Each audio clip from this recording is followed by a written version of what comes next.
Hey guys, wanted to show you an app I discovered this weekend, Memorial Day weekend, for me as I'm filming it.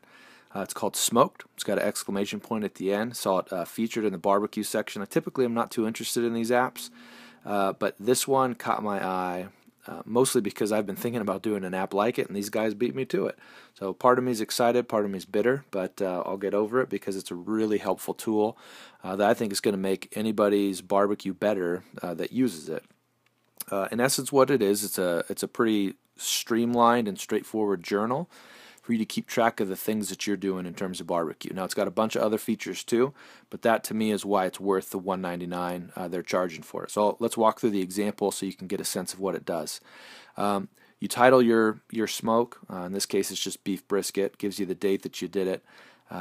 Tells you, now it asks you, what about the meat? What cut was it? What was the weight? What was the price per pound? Where did you get it? And did you do anything to it? For me, a lot of times if I buy a big bag of tri-tip, I'll rinse it all. I don't always do that for a smaller one. If I just buy a single tri-tip, I'll always do that. But that's a helpful thing, so I can assess the difference between that process, or that step in the process. Wood type. What did you use? And in the end, you'll gauge it. What was your result? Preparation. In this case, it's pretty straightforward. Rinse the brisket, pat it dry, allow it to warm up a bit at room temperature, apply a rub before smoking, apply a rub so that the entire brisket is well covered. I love that it says apply the rub just before smoking. There have been times where I've read you should do it the night before, you should do it the day of, you should do it the last thing, the first thing, whatever it is. This gives you now something written down so you can remember and compare those two things in the future. Marinade or rub if you used it, what was in it? Mop or baste, none in this case, but if you did, you could have the same kind of thing. What you put in it? Cooking notes, what was the cooking experience like? There have been times for me where my smoker has not gotten up to temp as high as I want, but in some cases it produces a really good result. So maybe I want to emulate that next time. Maybe I want to run it at 175 for an hour and then have it jump up to 250 rather than 225 the whole time. Sometimes those variations have yielded really good results for me, and now I would have an example or a test case of that I can now experiment with in a little bit more informed way. Cook time, that's helpful. Sometimes for me when I'm trying to calculate these longer smokes, I get my math wrong and I'm eating dinner really late or eating a late lunch. Next, this one is one of my favorites because I feel like it's really important and significant in the process is weather. How does the weather impact what you're doing? You write it down, keep track of it, and you'll be able to see a little bit of a pattern in terms of how that impacts the smoke time and all that. And then the results, that's really where it all comes to fruition here. What was the final product like? This case it was great. You can rate it, which I love. I can say, you know what, this is a 3-star, but I can build off of it. And then take a photo. Add some photos of what you've gotten. I would probably take photos of the uncut meat from the outside, seeing the whole bark and sort of that crust that forms. I'd take some slices and show the smoke ring.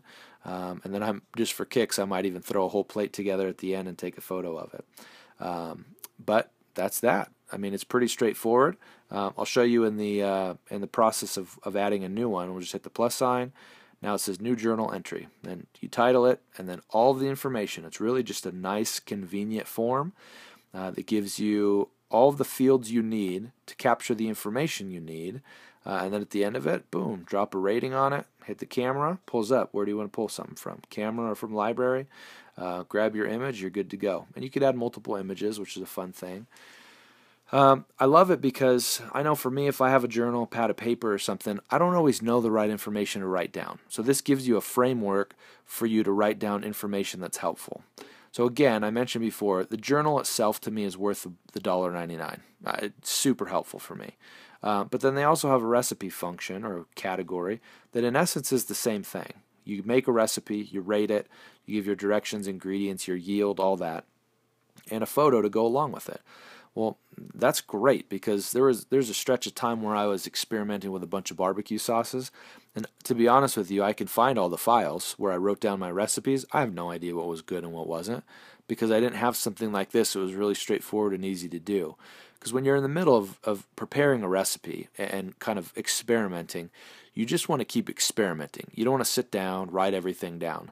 This makes it really quick, in and out, simple and straightforward. And so I think for me, this is something I can actually integrate into my my process of creating barbecue recipes. Another great feature, 2 different timers, timer A and B. I love that. And my assumption is that it also works in conjunction with your normal timer. So if you have a timer going over here, set it for 20 minutes, then you go back over to this one and you got 2 more timers. So that's very helpful. And then they have some other stuff in the more section, which is pretty helpful. They have wood pairings, just a little guide as to what each wood is good with or popular with. I like it because, for example, grapevines.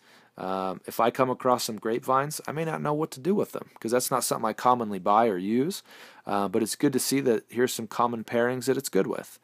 So it's some good information. Conversions, that's always helpful if you're trying to double or triple or half a recipe, both weights and volumes. And then, oh man, cooking temps. I put this chart on the Fattybombatty website just so I could easily access it. The fact that I have it in my pocket now, I'm thrilled with that. Because anytime I cook something that I haven't cooked in a while, I forget all the right answers. And then a shopping list, I added an item here. Pretty straightforward, just a list of things for you to shop with, to have in mind. That's actually helpful for me. There are times where I don't want to clutter up the list that my wife and I share, and I just want to get barbecue stuff if it's for a catering gig or a barbecue thing I'm doing at home or whatever. This way it gives me an extra list that I can have off on the side, and then other stuff, setting tips, and then about the app. On the whole, I feel like for $1.99, it's silly to not buy it. I really do, because this, in my opinion, more than anything else you can do, this will help your barbecue get better. Just by tracking the things you're doing and learning where you can improve and learning the things that you need to replicate. A lot of times we uncover happy accidents where we did something right and we didn't realize it, but this helps us catalog that and have that accessible to us in the future so we can do it again and again. So hope that's helpful. Let me know if you even like me looking at some of these barbecue apps so you know which ones are winners. I feel like this is going to be something that's really helpful for me, and so hopefully you find it to be the same for you.